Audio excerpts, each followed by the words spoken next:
This water's so clean I could probably drink it straight, but you know I got a filter, so why risk it?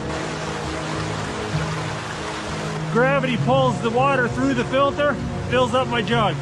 When the filter's new, it does about 1 liter a minute. It's pretty quick.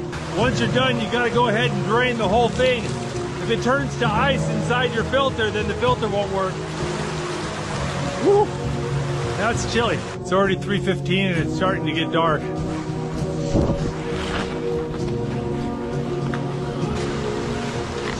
Yeah. Oh, the folks trying to pull me down in the river. I think I need to find a place to camp. And over there looks as good as any other place.